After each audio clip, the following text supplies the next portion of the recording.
Simple है, it is sort of click bit, बता दे रहा हूं। नेक्स्ट 1 मिनट में आपको पता चलेगा सच्चाई क्या, देन विल डिटेल, ठीक है। Every time US has tried to suppress Iran nuclear programme, every time देखेंगे, हर बार ईरान उससे बेटर करके आया है। इसको बोलते हैं अनइंटेंडेड कॉन्सिक्वेंसेस। जैसे कोई आपको बोलता है मत पढ़ो मत पढ़ो मत पढ़ो और पढ़ लेते हो, ऐसा होता नहीं, उल्टा होता है कि बोलता है पढ़ो पढ़ो पढ़ो, नहीं पढ़ते। ईरान के साथ यही हुआ है। तो this is the topic, very simple. What if USA is secretly supporting Iran, ऐसा कर नहीं रहा है, ठीक है, बट अनइंटेंडेड कॉन्सिक्वेंसेस यूएसए का पूरा यही है। स्टार्ट, ठीक है, इतिहास से ही चालू करेंगे क्योंकि इतिहास से ही चल रहा है, ज्यादा पीछे नहीं जाएंगे। 2003 में यूएसए ने इराक पे अटैक किया था, ठीक है, सिंपल, और सदाम हुसैन को उठा के गायब कर दिया था, इतना पता है ना? नहीं पता तो कर दिया था ऐसा, ठीक है, कोई बात नहीं। उससे क्या हुआ, ईरान जो कि सटा हुआ है इराक से, उसको समझ में आया जो यूएस जिसको सपोर्ट भी करता है ना, वो तब तक सपोर्ट करता है जब तक उसकी मर्जी उसका फायदा हो। 3 साल पहले तक यूएसए अंधा सपोर्ट कर रहा था सदाम को कि भाई जो करना करो, ईरान पे लड़ाई करो, जो करो, पर 3 साल के बाद उसी को तबाह कर दिया। इससे प्रीवियस स्लाइड में एक फोटो था, आपने मिस किया, वो आपको समझ में आएगा।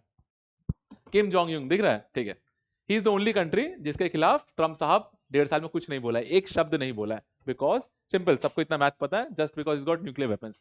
यही चीज खमीनी साहब या उस टाइम के जो भी खमीनी थे उनके दिमाग में आया कि इराक जो कि यूएस का एलाई था टू सम एक्सटेंट, उसको भी अगर बर्बाद कर सकता है तो एक ही चीज है जो सबको यूएसए से बचा सकता है, यूएसए की दूरदृष्टि से सबको बचा सकता है, that is only and only nuclear weapon.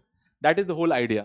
यहां से सबके दिमाग में, ईरानियंस के दिमाग में, वहां के लीडर्स के दिमाग में ख्याल आया कि we also need to have a nuclear weapon, as simple as that.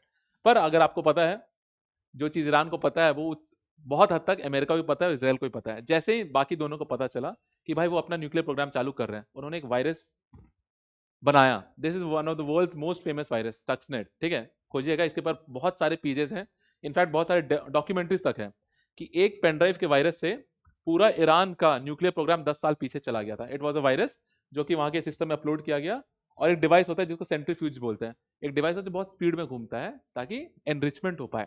उन्होंने क्या किया, उसको और ज्यादा स्पीड में घुमाया और फिर वो टूट गया, लेम भाषा में। That was the power of just one virus. और इसके बाद से जो आप कंप्यूटर वायरस सब सुनना चालू किया ना, इसके बाद से सब स्पाइक हुआ। That is the power of one.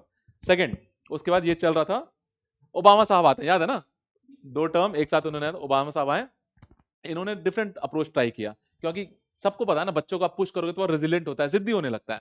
He tried कि भाई बैठ के बात करते हैं, बहुत साल बाद पहला बार किसी प्रेसिडेंट ने चाहा कि बैठ के बात करते हैं। पर ईरान बोला नहीं, अब तो एनरिच कर रहे हैं वो, हम नहीं करेंगे बात। तो हर प्रेसिडेंट की तरह इन्होंने प्रेसिडेंट सेट किया, भाई सैंक्शंस लगाओ। सैंक्शन लगाने का एक खराब बात है जो कि आज भी है, सैंक्शन से आपको दिक्कत हो रही है, ईरानियंस को ज्यादा दिक्कत हो रही है। उनके पास भी तेल नहीं आ रहा है, सप्लाई आ रहा है, इलेक्ट्रिसिटी बोर्ड गिर चुका है। उस टाइम भी सिंपल में यही हुआ था कि भाई उनके पास दवाइयां तक नहीं थी। देन वो टॉकिंग टेबल पे आए, और एक और रीजन था टॉकिंग टेबल पे आने का कि उनके सटा हुआ, ईरान से सटा हुआ इराक है, इराक से सटा हुआ लिबिया है। लिबिया ने अपना पूरा प्रोग्राम अमेरिका को, न्यूक्लियर प्रोग्राम हाथ में दे के आए थे, फिर भी गद्दाफी नहीं रहा है, पता है। ये चीज भी वो सीखे कि Iranians also need to buy time, उसके लिए बात करना जरूरी है। तो एक जेसीपीओ है, इस पे यूपीएससी ने 2 बार सवाल पूछा है, ठीक है, 14-15 में, जेसीपीओ वाला joint comprehensive plan of action. इसमें बस सिंपल बोला गया था कि ईरान को परमिशन दे दी गई कि न्यूक्लियर प्रोग्राम बनाओ, बस enrichment will be to the point of 3.67%, which shows कि इलेक्ट्रिसिटी बना सकते हैं आप। इसमें एक बड़ा सा नाम आएगा, आईएईए, सुना है आप लोगों ने? IAEA, international atomic energy agency, इन्हीं के अंडर जेसीपीओ आया, और सिंपल बोला था they will be under 100% surveillance, कि ईरान कुछ भी करेगा अपने प्रोग्राम में, ये जो इंटरनेशनल बॉडी है ये 100% सर्वेलेंस करते रहेगी। और ईरान मान भी गया, क्योंकि पहला बार पब्लिक लोग को ईरान ने बोला कि अब हम बना भी सकते हैं with international pressure, and this was the limit set.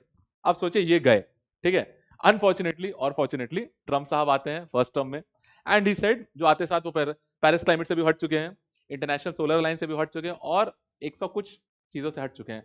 Starting he did with this, ही वो इससे हट गए। अब सोचिए ईरान जैसा एक देश जो इंटरनेशनल प्रेशर में आके दे सेड कि विल डू दिस, अब अचानक से सब कुछ बंद हो गया, बच्चा रोना चालू किया, and the enrichment went up to 20%। अभी तक जो सिर्फ 3.67 था under international organisations, just because 1% ने बोला हम नहीं करने देंगे, तो उन्होंने फोर्सफुली 20% बढ़ाया। इसको बोलते हैं अगेन अनइंटेंडेड कॉन्सिक्वेंसेस, किसी को ज्यादा प्रेशराइज भी नहीं करना चाहिए, ठीक है। फिर साहब आए और साहब चले गए। इसके बाद एक नेक्स्ट साहब आए, बाइडेन, सुना है ना, he was the next president. अब आप सोचिए आपने ईरान के साथ डील किया, सारी दुनिया ने मिलकर डील किया, और फिर आप एक दूसरा प्रेसिडेंट आता है और उस डील से निकल जाता है, क्या ईरान वापस टॉकिंग टेबल पे आएगा? Iran just asked one thing कि भाई हम तभी डील करेंगे जब कोई ऐसा प्रेसिडेंट आए या आप लिखित में दो कि कोई प्रेसिडेंट उसको अनल ना कर पाए। सिंपल बात है, आप एक बार गलती करोगे दूसरी बार तो। इन्होंने भी यही किया और बात चल ही रहा था कि होता है ना, ईरान यूएस बाइडेन का बात चल रहा था, उसी बीच में इसराइल को चुल है, पता है सबको, उन्होंने अटैक कर दिया। Between the talks will relate, 2026 में भी यही हुआ है। टॉक होते साथ था, उन्होंने जब बात चल रही है एक देश में, इसराइल ने अटैक कर दिया। बस ईरान ने बोला अब तो हम और नहीं सुनेंगे, and the enrichment went up to 60% according to official IAEA, पूरा डॉक्यूमेंटेड है, आप देख सकते हैं। इसके बाद एक नया खबर आया, these two articles official CNN का है और रॉयटर्स का है, ठीक है। इसको बोलते हैं, एक नया वर्ड आया मार्केट में जिसको बोलते हैं 12 डेज, ठीक है, या फिर ब्रेकआउट टाइम। ब्रेकआउट टाइम का मतलब ये होता है, इससे पहले आपने देखा 60%, ब्रेकआउट टाइम का मतलब ये होता है 60% से 90% का एनरिचमेंट का जो टाइम पीरियड होता है ना, उसको बोलते हैं ब्रेकआउट टाइम। और according to IAEA and other official sources, वो टाइम से 12 दिन बचा। मतलब 12 दिन के अंदर जो ये 60% था, उससे ईरान 90% तक केपेबल पहुंच सकता था। इसका मतलब ये नहीं कि वो बॉम्ब बना सकता है, उसका मतलब ये था बस बॉम्ब का मिसाइल जो मटेरियल है ना, फ्यूल, वो बना सकता था। फॉर एग्जाम्पल, आपके पास गाड़ी का ईंधन तो है, गाड़ी बनने में भी टाइम लगती है, but still they were so close कि अब वो चाहे तो बॉम्ब बनाने का मटेरियल बना चुके हैं। That is called the breakout time. उसके बाद फिर से अक्टूबर 7 का एक इंसिडेंट आया जो इसराइल और ईरान को फ्रंट टू फ्रंट लेके आ गया। जैसे हमास ने किया था इसराइल पर अटैक, ठीक है, पर ईरान का सीन क्या था? Hamas is a proxy of Iran.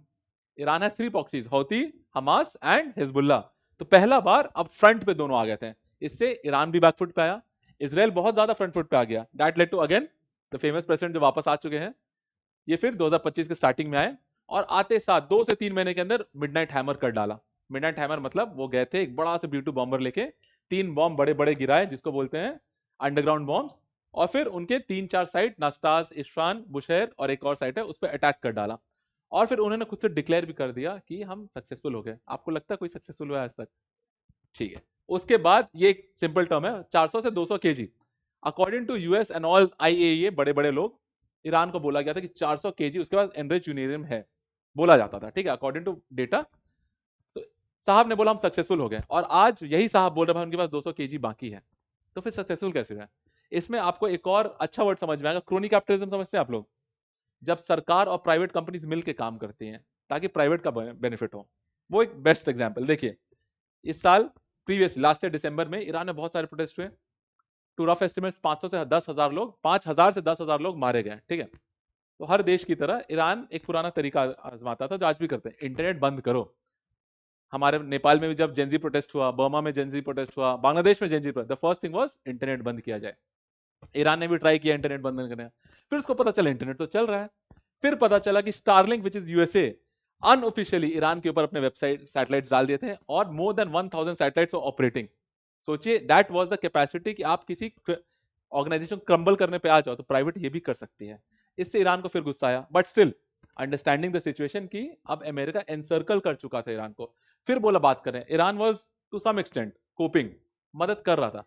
फिर वो ओमान में आया बात के बाद फरवरी में इस साल, अब हम लोग इस साल आ चुके हैं, ओमान फरवरी में आया बात करने के लिए, ठीक है, पीस टॉक्स जिसको बोलते हैं। And to US data itself, Iran was ready for most of the negotiations. इसी बात के बीच में फिर से फरवरी में ही अटैक कर दिया गया उस पर, और फिर बहुत दिन में 1000 ब्लास्ट से ज्यादा किए हैं। अब इसके बाद आप एक्सपेक्ट कर सकते हैं क्या ईरान कोऑपरेट करेगा? नहीं करेगा। उससे क्या हुआ, ईरान ने अपना मोजाइक डॉक्ट्रिन चालू कर दिया। जैसे ही सुप्रीम लीडर गए, अब there is no control over Iran. इतना टाइम पीस टॉक्स में क्यों लगा आपको पता है? क्योंकि किसी को पता ही नहीं बात किससे करना है, लीडर कहां है वहां कोई, इतने सारे लीडर आप किससे बात करेंगे? ठीक है, आज के लिए इतने। टुमारो विल डिस्कस इफ ये जो स्ट्रैटेजी थी कि ईरान का न्यूक्लियर एनरिचमेंट इतना ज्यादा हो चुका है, अगर ये पूरा हो जाए तब क्या होगा, if Iran is actually nuclear capable तब क्या होगा। ठीक है, थैंक यू।